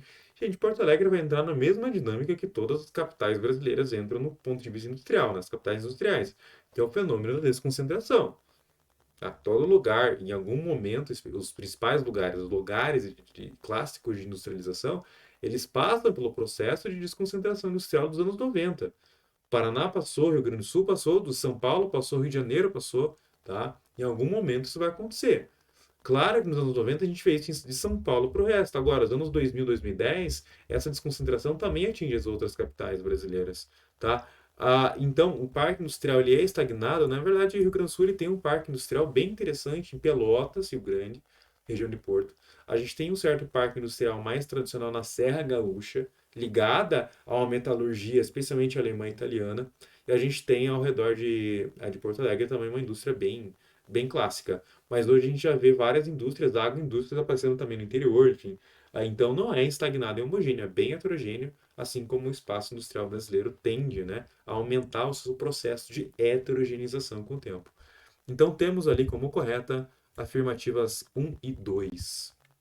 Errantes, no fim do século, é o resultado de várias pesquisas levadas a cabo no período entre 87 e 90 acerca dos trabalhadores rurais da região de Ribeirão Preto, São Paulo, considerada uma das regiões agrícolas mais ricas do país. Trata-se de um estudo visando a apreensão dos processos de expropriação, exploração, dominação e exclusão de milhares de homens e mulheres, produzido no bojo da modernização trágica, implantada nos anos 60, cujos efeitos, além do maciço êxodo rural, foram traduzidos por um violento processo de proletarização. Gente, isso aqui é basicamente são as consequências da Revolução Verde, né? Então, a Revolução Verde vem nos anos 60, várias mudanças tecnológicas acontecendo. Isso aumentou a demanda pela terra, aumentou o preço da terra. As grandes corporações aparecem no Brasil ligadas, principalmente as cooperativas do Sul e também de São Paulo, o que acaba criando nos anos 90 o agronegócio, tá? Que as pessoas que tinham menos dinheiro, as propriedades familiares, não conseguem competir mais com grandes produtores, muitas vezes vão vender suas terras, tá? Às vezes um médio produtor que vende sua terra, tem várias famílias que trabalhavam para eles, tem que cair fora, porque agora vem um novo modelo produtivo, e muitas pessoas do campo perderam seu local de trabalho. Cara, Revolução Verde não tem muito o que lutar, né? Aqui a gente tem justamente um texto que está puxando para uma coisa um pouco triste, uma coisa trágica. Eu concordo que é trágico, tá? Para o trabalhador e para a trabalhadora do campo, com certeza é trágico. Agora, a marcha da história ela é impiedosa, né, cara? Não tem muito o que fazer, né? Daqui a pouco tem aquele velho texto clássico dos liberais, né, latino-americanos, que falavam, né, que os produtores de velas vão fazer um protesto contra o sol, né? Claro que a gente não... a- as coisas vão acontecendo e os trabalhos vão mudando. Esse próprio trabalho que eu faço para vocês pode ser que daqui a um tempo uma IA faça melhor que eu, né? O meio rural brasileiro se constituiu pela presença de duas categorias sociais distintas, pequenos agricultores e fazendeiros, por profundas contradições na produção e pela desigualdade de acesso à terra. Ou seja, a terra é desigual no Brasil, historicamente foi. Desde o século XVI, a terra esteve na mão de poucas pessoas. O resto sempre foi explorado. Ok, né? Uma visão bem marxista, mas tá ok, não tá errado não. Nesse sentido, depreende-se do fragmento apresentado o quê? Letra A. A exploração e dominação da terra pelo patronato rural gerou um processo de expropriação dos trabalhadores rurais e uma intensa migração no país como forma de reprodução social? Sim, concordo. Concordo. Não está errado, não. Tá? Então, a dominação da terra, a exploração da terra pelo patronato, relacionada à Revolução Verde, gerou expropriação? Sim. Pessoas venderam suas terras, pessoas posteiras foram expulsas por grandes corporações, e isso vai gerar uma migração que tem uma questão da reprodução social. Então, o caipira, né, o agricultor lá do interior, com a sua família, ele perde sua terra, ele vai para a cidade, ele fica triste. Isso pode ser observado na música sertaneja dos anos 70, 80 e 90. Ladino Franco e Moraí, Caboclo na Cidade, tá? Saudade da Minha Terra, cantada por Estranho Chororó, né? Sei lá, várias músicas do sertanejo vão trabalhar essa concepção, né, cara? Então, é verdade, né? B. A modernização trágica corresponde ao processo de industrialização e de mobilidade nas cidades brasileiras ocorridos nos anos 60. Gente, a modernização trágica responde o quê? A Revolução Verde, né? Então, esse conjunto de técnicas agrícolas que vai mudar o trabalho no campo, vai mecanizar, vai tornar mais produtivo, e o pequeno trabalhador vai ser expulso, vai ter a terra vendida, cercado, enfim. C. O êxodo rural é estimulado pela oferta de trabalhos que exige maior qualificação profissional nas cidades. Cara, o caipira, velho. O cara lá do interior de São Paulo, com a sua família nos anos 60, muitas vezes analfabeta, figura quase do Jacques Tatu, cara. Tá? Esse cara, ele ia para a cidade para um emprego de maior qualificação? Não, não ia, né, cara? Eram pessoas que chegavam na cidade, normalmente iam para a construção civil, para os serviços de limpeza, serviços gerais. Não, né, pô, você tá errado, né? D. A proletarização é um fenômeno natural. Primeiro que não é natural, né? Nada na sociedade é natural, né, cara? As únicas coisas naturais do humano é comer e necessidades físicas e reprodução, né, cara? De resto, meu amigo, tudo é socialmente construído, né? Que além de fazer parte das relações sociais no campo, não modifica a estrutura de distribuição da terra, ou seja, vai aumentar o número de trabalhadores que não são mais donos da terra, eles são proletários agora, né? Na ideia da seletização, né? Da composição desses trabalhadores no agronegócio pela carteira de trabalho. Enfim, né? Isso faz com que não exista uma modificação da estrutura da terra. Claro que vai ter uma mudança da terra. Aqueles pequenos produtores que eram donos de sua terra vão vender suas terras. Ou vão ser cercados e obrigados à justiça a vender. Cara, isso modifica totalmente a estrutura do campo, né? Não tem nem o que falar. E o êxodo rural é caracterizado como um movimento migratório da região norte do Brasil para a região sudeste. Gente, êxodo rural ele pode acontecer até dentro do mesmo município, tá, cara? Tá? Se eu pego, por exemplo, Altamira, no Pará. Altamira, no Pará, tem uma região rural, uma região urbana dentro das suas divisões municipais, cara. Se um cara sai lá do interior de Altamira, o maior município do Brasil, tá? Se o cara sai lá do interior de Altamira, ele vai para a área urbana de Altamira, são horas e horas, 12 horas de barco, cara. Tá? Se ele mudou do campo para a cidade, obrigatoriamente é êxodo rural, né? De forma fixa, se ele fez isso de forma fixa e não vai mais voltar, seria um movimento permanente, ele fez o êxodo rural, tá? E não necessariamente pode ser do Nordeste, pode ser do Sul, pode ser dentro do mesmo município, dentro da mesma região. O êxodo rural é só a mudança do espaço rural para o urbano. Então aí fica errado. Perfeito? Uma questão bem interessante, bem trabalhosa, mas que dominando, né, essa leitura um pouco mais técnica e crítica, você consegue chegar numa resposta. Então, 17, gabarito letra A. A ocupação do cerrado brasileiro por empresas do agronegócio tem se intensificado devido à valorização das commodities agrícolas no mercado internacional, seja soja, milho está valendo mais, né? Tal processo de expansão do capital agrícola para o cerrado foi e continua sendo potencializado pelo atrativo valor das terras, pelas infraestruturas e incentivos criados pelas políticas estatais e pelas características físicas da região que propiciam a mecanização da terra, solo de fácil correção química e boas condições climáticas para a adaptação de culturas e cultivares. Assim, o cerrado brasileiro consolida a dinâmica agroempresarial, cuja intensidade dos processos de ocupação o torna reconhecido como fronteira agrícola do agronegócio globalizado. Então, nós temos justamente ali uma concepção do agronegócio brasileiro com a sua expansão para o cerrado, Hoje a gente já pode falar dessa expansão chegando na fronteira sul-amazônica, Mato Piba também, tá? Já passando um pouco, né, do Cerrado, mas o grosso realmente da produção brasileira está no Cerrado. A estrutura fundiária instalada no espaço rural do Cerrado brasileiro possui como característica, vamos lá, letra A, a geração de emprego e renda que permite reverter o fenômeno do desemprego estrutural instalado no campo brasileiro. Primeiro, gente, vamos lá. Estamos falando dos década de 20 do século 21. O que seria um desemprego estrutural? Um desemprego estrutural é, por exemplo, o que as IAs vão fazer daqui a alguns anos. Tá? Então, eu tenho uma mudança social, uma mudança produtiva que propicia o desemprego de forma estrutural. Tem o desemprego momentâneo, que seria, por exemplo, uma crise econômica, mas depois vai voltar. O desemprego estrutural é quando tem um grosso de pessoas que perdeu seu emprego com uma mudança tecnológica. Isso seria um desemprego estrutural. Hoje, no campo brasileiro, não existe mais desemprego estrutural. O desemprego estrutural no campo é uma coisa lá dos anos 70, quando a gente está falando de mecanização. Tá? Concordo, nos anos 80 e 90, inclusive com o aparecimento de movimentos sociais, ali eu tinha um desemprego estrutural. Agora, 87% da população brasileira é urbana. Né? Esse cálculo, ainda se for bem feito, o penário sai até maior esse número. Tá? É... Então a gente não tem mais a questão do desemprego estrutural instalado no campo brasileiro. Já passou. As pessoas que ficaram sem emprego nos anos 70 e 80 foram para a cidade. Né? Então, B. O abastecimento alimentar que garante fornecimento dos alimentos para o mercado interno. Gente, quando a gente fala de agronegócio, né, cara? A gente está falando de exportação, né? Falando de soja, de carne, de café. São produtos que vão ser focados na exportação. A questão do abastecimento alimentar diário é muito ligado ainda, especialmente a produtos mais frescos, com a agricultura familiar, né? O agronegócio é importante para o Brasil? É. Não nego disso. Tá? O agronegócio é importante para a nossa alimentação? Sim. Carnes, por exemplo. Arroz. Tá? Hoje são produtos que a maior parte vem do agronegócio. Milho, né? Se alguém come carne de soja. Mas, enfim, muitos outros produtos. O abastecimento alimentar diário ainda é muito ligado à agricultura familiar. C. A consolidação da produção para o mercado externo que dinamiza a balança comercial com produtos de alto valor agregado. Gente, primeiro, existe uma consolidação da produção para o mercado externo? O agronegócio, sim, está correto. Que dinamiza a balança comercial? Com certeza. Tá? Com certeza. Então, a maior entrada de dólares no Brasil de divisas, ou seja, dinheiro internacional, entrada de tecnologia, de pesquisa, o soft power brasileiro na política. Então, existe uma dinamização comercial e política? Concordo. Agora, com produtos de alto valor agregado, meu amigo, alto valor, soja crua tem alto valor agregado ou não? Tá? O que é alto valor agregado? Um avião, cara. Um computador, uma placa eletrônica com chip i7.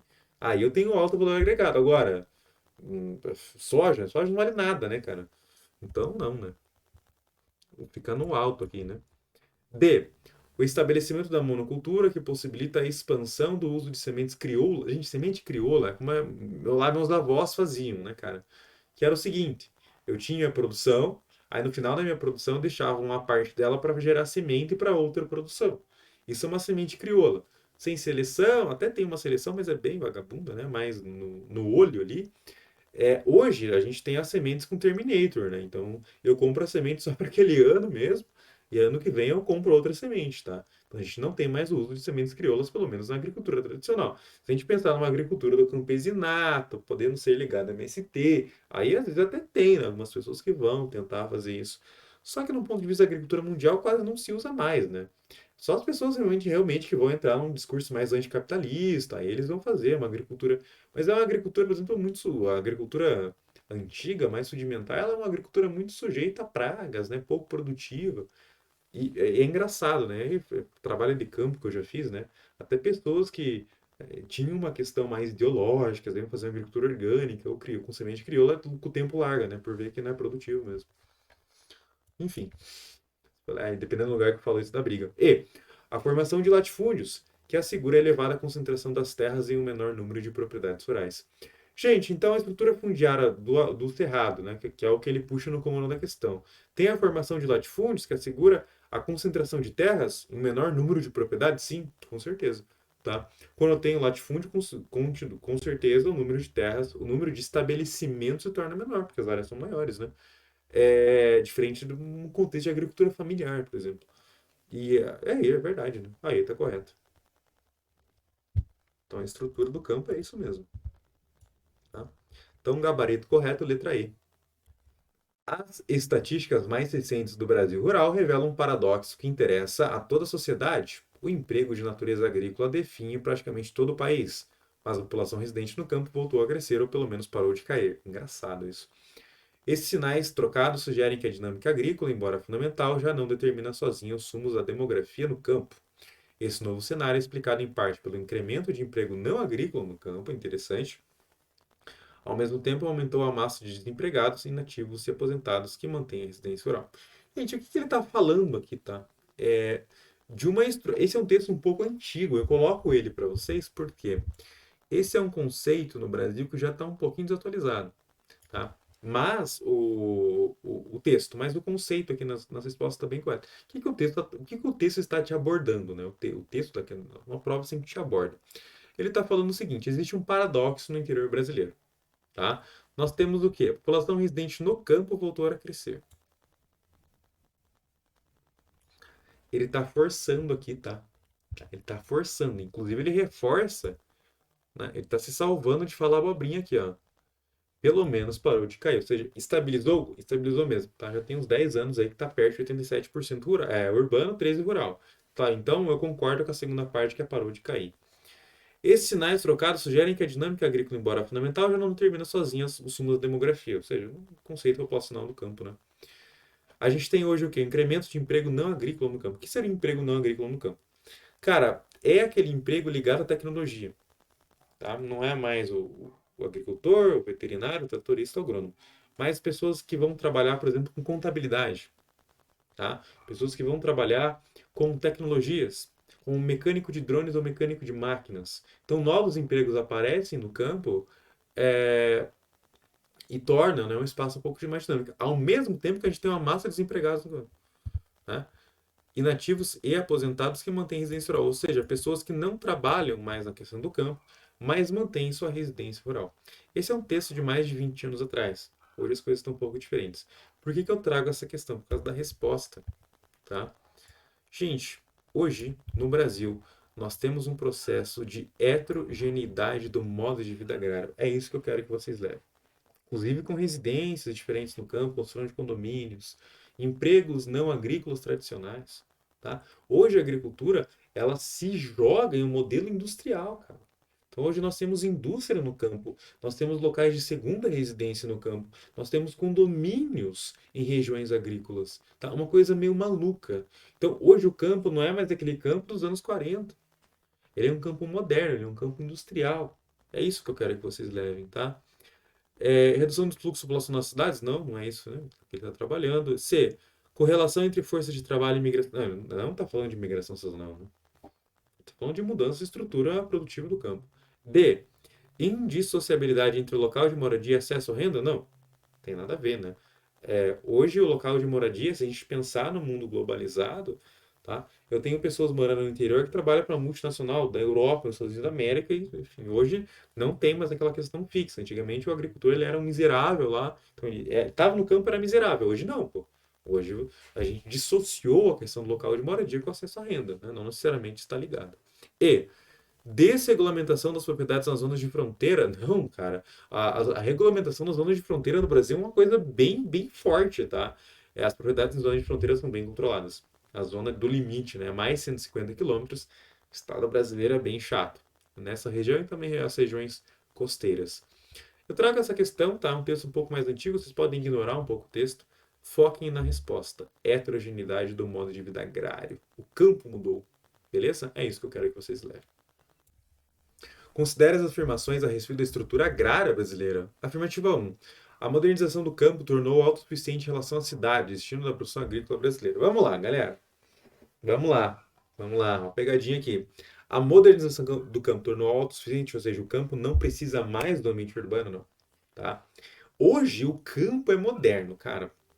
Hoje o campo ele tem tecnologias.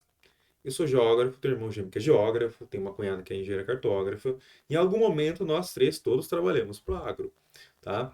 E hoje o agro ele é dependente das universidades, da pesquisa de semente, tá? Dos mecânicos de máquinas, dos operadores, muitas vezes, dessas máquinas, dos agrônomos, dos médicos veterinários, dos zootecnicistas, tá? Hoje o campo, nesse modelo produtivo do agronegócio, desse grande modelo de competição global que o Brasil se insere um ponto de vista global de produtividade do campo, né, agrícola, hoje o campo depende muito da cidade. Diferente lá dos anos 40, pô. Era o caipira na enxada lá, poucos insumos, pouca tecnologia. Hoje não, né, cara?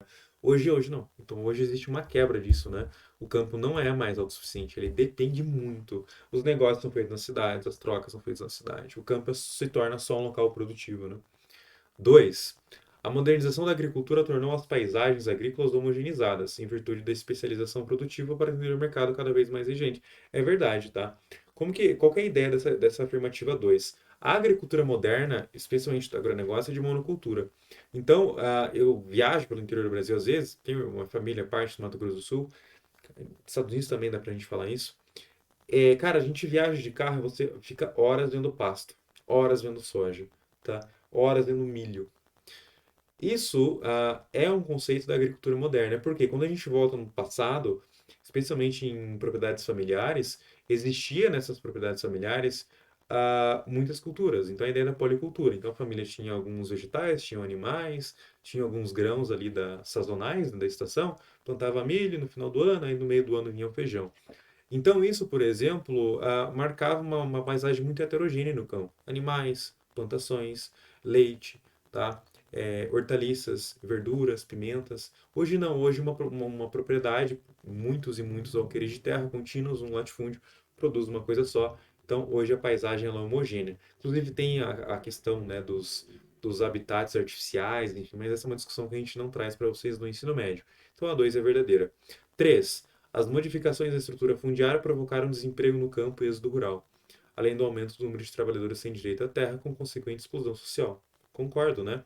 A agricultura, ela se mecaniza, tá? Isso gera um desemprego no campo, concordo. Essas pessoas que perdem seus empregos, não querem continuar numa condição de miséria no interior, vão fazer o êxodo rural, concordo. Além do aumento do número de trabalhadores sem direito à terra, ou seja, pessoas mesmo que ficaram no campo não tinham mais acesso às suas próprias terras e tinham que trabalhar, né, como carteira assinada ou como temporário para grandes propriedades, concordo, tá? Isso gera exclusão social? Com certeza, né? Então nós temos aí a 2 e a 3 como correta. Então ficamos com o gabarito correto, letra D. Sobre a distribuição da população brasileira nas zonas urbana e rural, a partir da década de 2000, marca a alternativa correta. Pois falando do Brasil já urbanizado, né? Terceira fase da teoria da transição demográfica. Ok. A. População urbana é maior na maioria das unidades federativas? Não. No Brasil hoje, a população urbana é maior em todas as unidades federativas, né?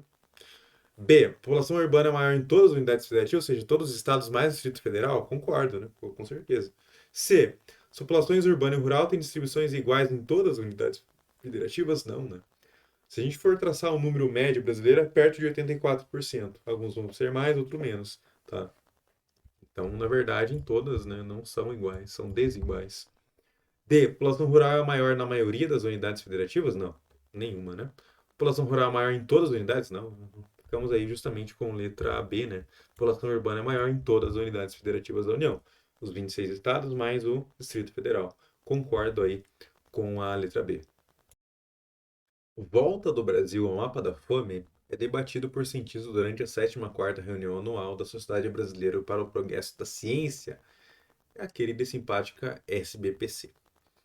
O Inquérito Nacional sobre Insegurança Alimentar no contexto da pandemia da Covid-19 no Brasil, realizado entre novembro de 2021 e abril de 2022, mostra que mais da metade da população brasileira está em situação de insegurança alimentar, o correspondente a toda a população da França. Desse total, 33 milhões de pessoas estão passando fome. É o tamanho da população do Peru, comparou o professor da faculdade da UNB Planaltina, FUP, Mauro Grossi. Então nós temos justamente um recorte de uma notícia da Universidade Nacional de Brasília, a UNB, a Darcy Ribeiro, né? Considera as seguintes afirmativas. 1. O enfraquecimento de políticas de apoio à agricultura familiar não tem qualquer impacto sobre a segurança alimentar no Brasil. Gente, quando nós pensamos em produção agrícola no Brasil, nós temos boa parte da nossa alimentação diária composta pela agricultura familiar. Nós vemos no Brasil cada vez mais uma diminuição do apoio à agricultura familiar, tá? Então, quando nós diminuímos a agricultura familiar, nós estamos reduzindo o acesso a muitos alimentos, especialmente alimentos frescos, tá? Hortaliças, verduras, é leite em alguns casos, perfeito? Então, não, né? Então fica falsa justamente a um, né? Já que a maioria dos alimentos que chegam ao prato família provenientes das monoculturas, o agronegócio é mais exportação. E os dois são importantes para o Brasil, né? Não dá para a gente querer falar um é melhor que o outro, não. Os dois têm a sua necessidade no contexto brasileiro. 2. As desigualdades regionais não se refletem no problema da insegurança alimentar, pois a fome se distribui igualmente por todo o território? Não. A fome está relacionada à pobreza. A pobreza está relacionada ao PIB per capita e também à distribuição desigual dos recursos, a desigualdade social. Quando nós analisamos o Brasil, nós temos, por exemplo, o centro-sul brasileiro com uma desigualdade menor e ali um maior PIB per capita. Quando nós analisamos região norte, amazônica e também região nordeste, nós vemos um PIB per capita um pouco menor, bem maior, bem menor em alguns casos, e também uma desigualdade muito mais acentuada do que a região centro-sul brasileira, por exemplo, o índice Gini. Então, nós podemos sim inferir que as desigualdades regionais refletem na insegurança alimentar. Pessoas que têm menos dinheiro comem menos, né? Uma ideia bem básica. 3. Segurança alimentar se refere ao acesso pleno e permanente à quantidade suficiente de alimentos de qualidade? Sim. Segurança alimentar é quando as pessoas têm acesso a alimentos de forma contínua, tá? E também hoje a gente já tem ideia do alimento de qualidade. No mundo, né, dos ultraprocessados, nós temos, por exemplo, também a preocupação que as pessoas tenham acesso à comida, né? Não a ultraprocessados que vão me trazer lá a ideia do deserto alimentar, né? Numa tradução mais literal para o português, que é quando as pessoas até têm acesso a alimentos, mas são alimentos ali ultraprocessados, ricos em sódio, ricos em gorduras, adicionados em açúcar, e aí não tem um bom carboidrato, não tem uma boa proteína, não tem uma gordura de qualidade, que são as bases, né, de uma refeição aí para qualquer pessoa resistente, né, cara? Então eu concordo com a 3. 4. Políticas de redistribuição de renda e o aumento do poder de compra do salário mínimo não têm quaisquer efeitos sobre a segurança alimentar. Gente, quando a pessoa tem dinheiro, ou seja, quando existe uma diminuição da desigualdade pela redistribuição de renda e eu tenho um aumento do meu poder de compra do meu salário, é claro que as pessoas vão comer, cara. Primeira preocupação das pessoas é moradia e comida, velho. Tá? Sempre são as duas, especialmente comida, né? Então, quando eu tenho dinheiro, eu como, pô. Uma coisa, uma inferência meio direta, né? 5. São fatores que contribuem para a insegurança alimentar. O crescimento da pobreza, claro, crescimento da pobreza, com certeza, né? O desmonte de políticas públicas de cunho social, então, uma retirada de políticas públicas para as pessoas mais pobres, e também associado a isso, a alta de preços, eu concordo, né? Concordo que a 5 está correta. Então, assim como quase tudo na humanidade, seja na natureza, seja no contexto social, a gente tem as questões multifatoriais. Então, o problema ele é criado e acentuado por vários fatores, não apenas um. Perfeito? Então, nesse caso, temos ali a 3 e a 5 como correta, e a gente fecha aqui justamente o gabarito. Eu cortei o gabarito, tá? Para ficar um pouco mais visível, senão ficava muito comprida para vocês. Mas então nós temos 3 e 5, que aqui no meu gabarito fica a letra E. Sobre a distribuição espacial das atividades econômicas no Brasil, assinale que for correto. Cara, questão bem geral de espacialização, né? 1. Investimentos em infraestrutura de energia, em transportes e em telecomunicações favoreceram a desconcentração espacial de indústria no país. Ou seja, quando eu tenho boas rodovias, bons aeroportos, bons sistemas de internet, de telefone celular, de própria telefonia fixa, relacionada a uma melhor distribuição da malha energética no Brasil. Isso favorece com que as indústrias vão para o interior, se desconcentrem em regiões mais afastadas? Claro, né, cara? Claro que é. Isso é comum para a terceira revolução industrial, né? Não tenha dúvida disso. Então eu concordo com a 1, né? Lá, se a gente pega a segunda revolução industrial com o sexto fordista, aquela concentração era por quê? Porque, cara, não tinha transporte direito, não tinha comunicação, era uma merda. Então você tinha que concentrar todas as atividades em um local só, né? Diferente de hoje. Você tem até um centro, às vezes, de tomada de decisão e de desenvolvimento de pesquisa de ponta em um lugar mais rico, ligado a uma universidade, um ambiente urbano, e a produção tu manda para casa lá do caixa prego na Ásia, que é mais barato, né? Então, sim, comunicações e transportes favorecem a desconcentração industrial. Concordo. 2.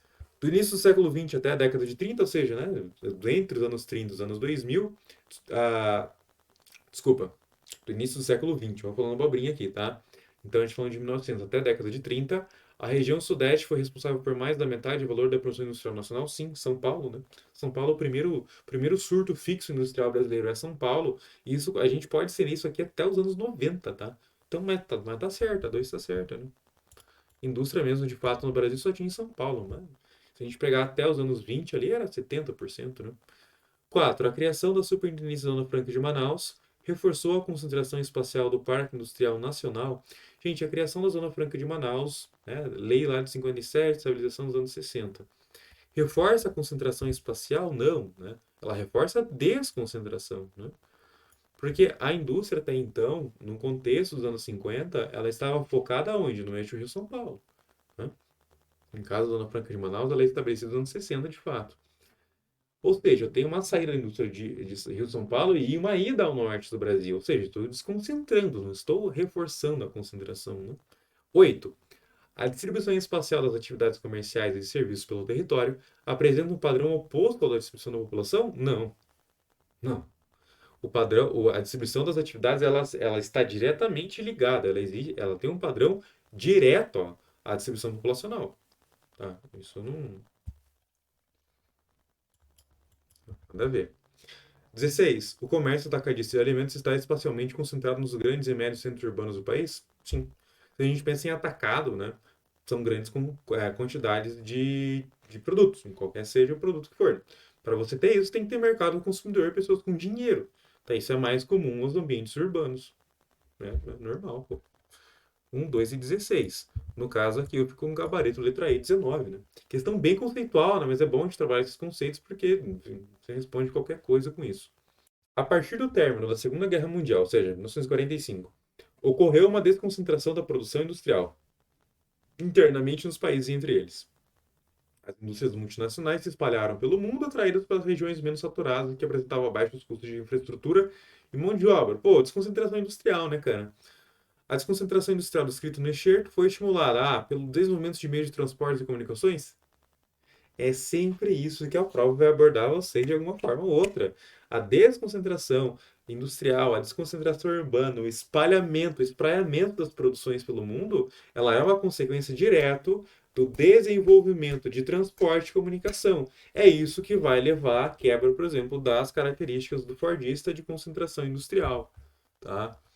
É claro, letra A está correta. B, pela expansão das atividades agrícolas, gente, a desconcentração industrial descrita no texto está relacionada às tecnologias do pós-Segunda Guerra.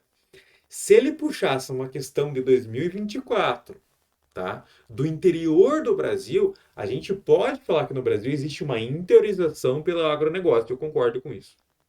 Agora, ele está falando num conceito dos anos 60, né? Então não. C. Pelas descobertas de jazidas de carvão mineral. Gente, antigamente, quando você descobria carvão mineral, tu tocava uma indústria lá, porque tinha um insumo pronto lá, tá? Isso é característica de segunda revolução, mas ele está puxando por uma característica pós-segunda guerra e de terceira revolução industrial. E aí, cara, os transportes ficam mais baratos, então pouco importa onde está jazido o meu mineral. Eu pego no mundo inteiro, mando para o lugar mais barato para produzir e depois espalho a venda, né? Então hoje não tem mais uma relação direta do local do mineral com a produção. Isso não está ligado diretamente. D. Pelo investimento em fontes alternativas de energia, a gente é uns anos 50, 60, né? Ninguém estava nem aí para o meio ambiente, né? Fonte alternativa de energia é uma discussão dos anos 2000, Rio mais 10, cara. 2002, Joanesburgo, né? Não. E, pela estabilidade mundial pós-Segunda Guerra. Não está relacionado com isso, né? E também não houve muita estabilidade, a gente já embarcou numa Guerra Fria, né? Enfim. Ficamos aí diretamente com a desconcentração ligada a transportes e comunicações. Gabarito letra A.